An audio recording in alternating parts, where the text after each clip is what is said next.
Hello. जैसे कि पिछले वीडियो में बहुत सारे बच्चे ने कमेंट किया था कि सर आईजीएनटीयू के बारे में कुछ बताइए, क्योंकि आप तो वहाँ से पढ़े हुए हैं।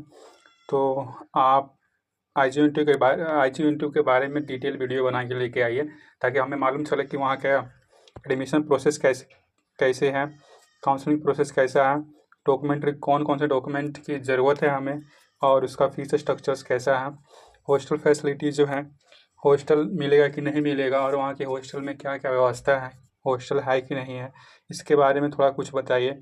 और हॉस्टल की जो फैसिलिटी है उसमें क्या क्या मिलेगा और उसका फ़ीस क्या है, और वहाँ पे प्लेसमेंट कोई डिपार्टमेंट में होता है या नहीं होता है, और वहाँ से इंटर्नशिप मिलती है कि नहीं मिलती है, और वहाँ के कैंपस लाइफ के बारे में और कैंपस की फैसिलिटी के बारे में बताइए।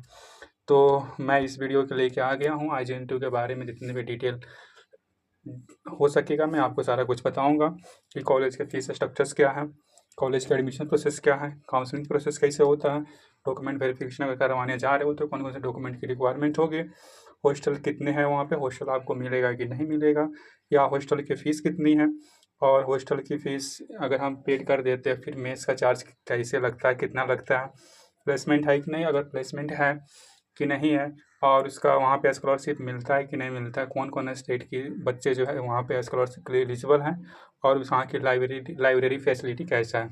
इसी सब के बारे में हम बात करेंगे। जैसे कि बहुत सारे बच्चे जो हैं सीयूटी यूजी और पीजी के फॉर्म भर चुके होंगे, और हम आज बात करेंगे डिटेल वीडियो ऑन आईजीएनटीयू अमरकंटक।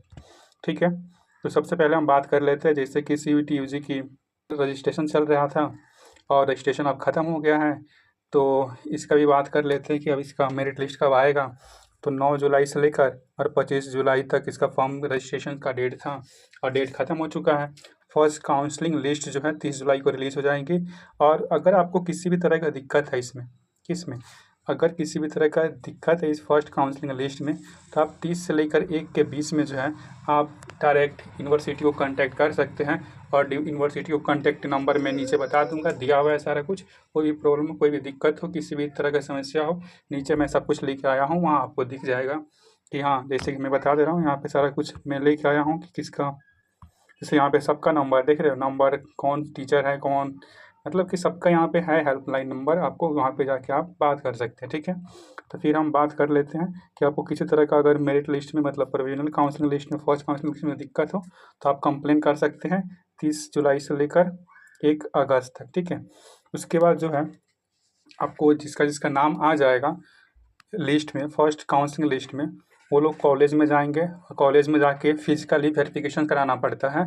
तो आप वेरिफिकेशन का जो डेट दिया गया है 5 अगस्त से लेके 7 अगस्त तक दिया गया है। ठीक है, तो 5 और 7 के बीच में आप कभी भी जाके आईजीएनटीयू अमरकंटक के जिस डिपार्टमेंट में आप भरे हैं उस डिपार्टमेंट में जाके अपना काउंसलिंग फिजिकली करा सकते हैं। उसके लिए प्रोसेस ये होता है कि आपको एक सेट पूरे डॉक्यूमेंट का, जो भी नीचे डॉक्यूमेंट दिया गया है, यहाँ पे आप देख रहे होंगे कि ये जो भी डॉक्यूमेंट आपको बताया गया है, इस सारे डॉक्यूमेंट का एक कॉपी बना लेने हैं कि जितने भी इसी के अकॉर्डिंग, जैसे कि 10th का मार्कशीट हो गया, 12th का मार्कशीट हो गया, कैटेगरी सर्टिफिकेट हो गया, इसके बाद पीडब्ल्यूडी में है तो PW certificate, TC migration, other character certificate, Aadhaar card APAAR, मतलब कि ये एबीसी की बात कर रहा है, फिर एडमिशन रिसिप्ट, और इसके बाद एडमिशन फॉर्म जो आप फिल किए थे आईजीएनटी को, ये सारे का एक कॉपी बना लेना है। और ये एक कॉपी जो है आपका जमा हो जाता है आईजीएनटी के जिस डिपार्टमेंट जाएंगे, ये वहाँ पे ये जमा हो जाएगा एक कॉपी। ठीक है, और इसके बाद हम बात कर लेते हैं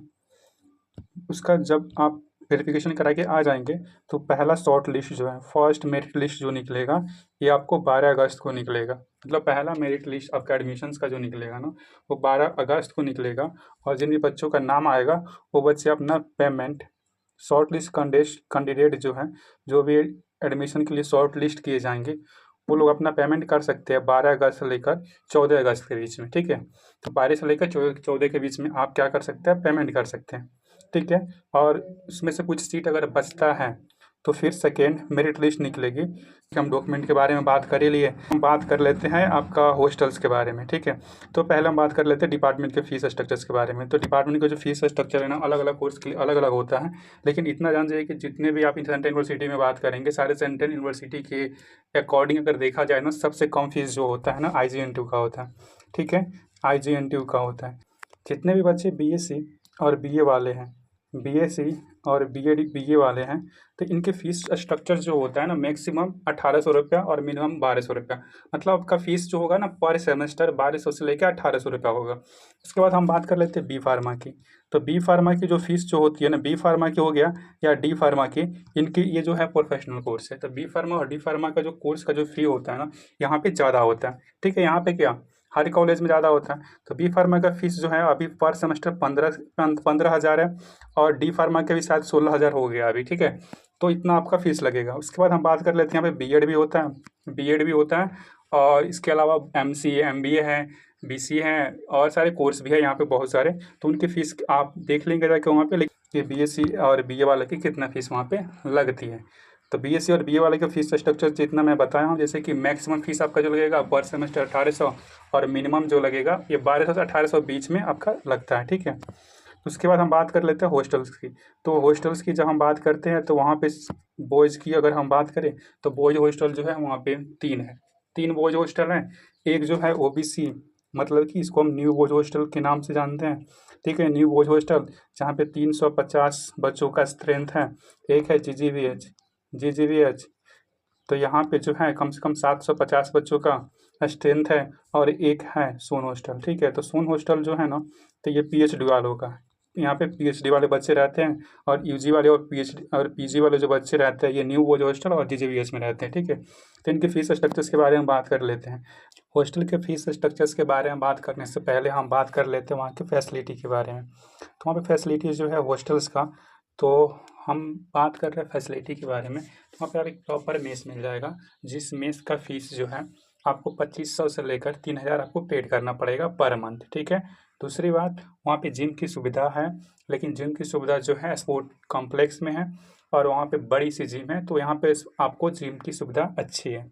उसके बाद आप हॉस्टल में आपको रहने की जो है एक टेबल, एक चेयर और एक कबर्ड मिलेगा आपको, और एक रूम में 3 से 4 बच्चे रहते हैं। मतलब कि अगर कम बच्चे हुए तो 3-3 को अलॉटमेंट की जाती है, अगर ज़्यादा बच्चे हुए तो कभी कभी 4 बच्चे भी एक रूम में रहना पड़ता है। ठीक है, तो अब हम बात कर लेते हैं फीस स्ट्रक्चर्स के बारे में। तो इसका फीस स्ट्रक्चर जो है नए बच्चों के लिए जो अभी नया नया एडमिशन लेंगे, तो न्यू बच्चे जो अभी जा रहे हैं एडमिशन लेने के लिए, तो न्यू बच्चे का जो एडमिशन लेने जा रहे हैं ना, उनका फीस स्ट्रक्चर जो है जनरल का और ओबीसी का, ये आपको टोटल फीस आपको देना पड़ेगा 4000 आपको फर्स्ट टाइम पेमेंट करना पड़ेगा, जिसमें से आपका 500 रुपया जो है ना ये कॉशन मनी है। ठीक है, इसको आप एक की टाइम पेड करनी है।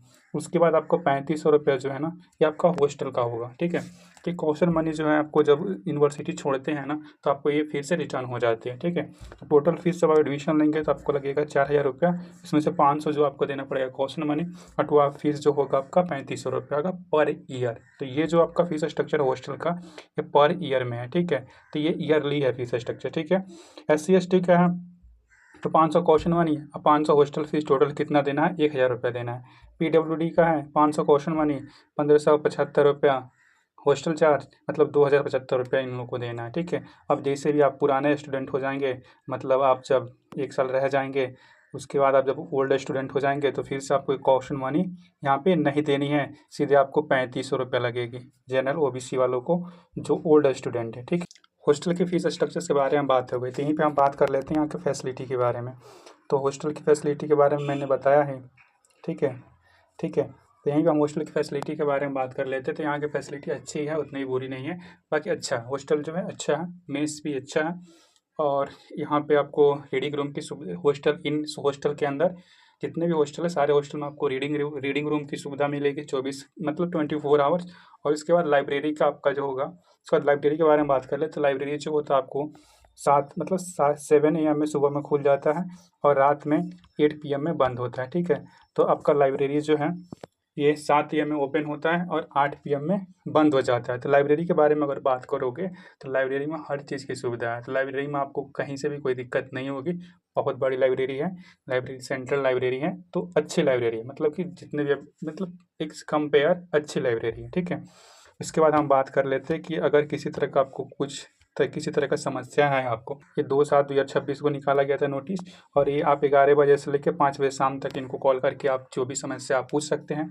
जैसे कि हम पहला बात कर लेते हैं, अगर किसी को पूछना है कि हमारे एडमिशन प्रोसेस के बारे में, तो admission process, counselling, document verification procedures के बारे में, रजिस्ट्रेशन एप्लीकेशंस के बारे में, तो इस नंबर पे आप कांटेक्ट कर सकते हैं और यहाँ पे उनके टीचरों का नाम लिखा गया है, या आप इस पर ईमेल कर सकते हैं। ठीक है।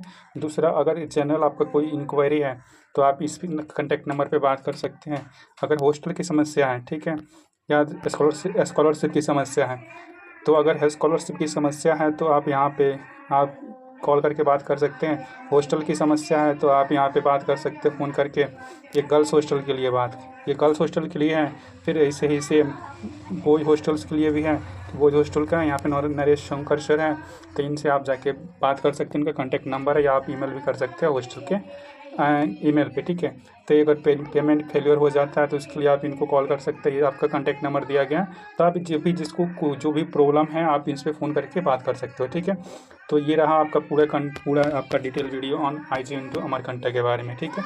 अगर इसके अलावा और किसी को कोई दिक्कत हो, कोई परेशानी हो, तो मेरे को कमेंट करके पूछ सकते हो, या मैसेज कर सकते हो, या कॉल भी कर सकते हो। ठीक है। और दूसरी बात, भाई बनाने में थोड़ा वीडियो मेहनत लगती है, तो जब जाना तो लाइक एंड सब्सक्राइब करके जाना। हाँ, इसके बाद मैं GGU यानी गुरु घासीदास विश्वविद्यालय के बारे में डिटेल वीडियो लेके आने वाला हूँ। और उसके बाद डॉक्टर हरी सिंह गौर। ठीक है। तो उसके बाद डॉक्टर हरी सिंह गौर के बारे में पूरा फुल डिटेल वीडियो लेके आने वाला हूँ। इसी तरह कर करके हम अलग अलग यूनिवर्सिटी का लेते आएंगे, और आपके सारे इंक्वायरी जितने हैं, सारी इंक्वायरी पे हम बात करेंगे। ठीक है। तो अगर वीडियो अच्छी लगी हो तो प्लीज़ लाइक एंड सब्सक्राइब करके जाना। Thank you.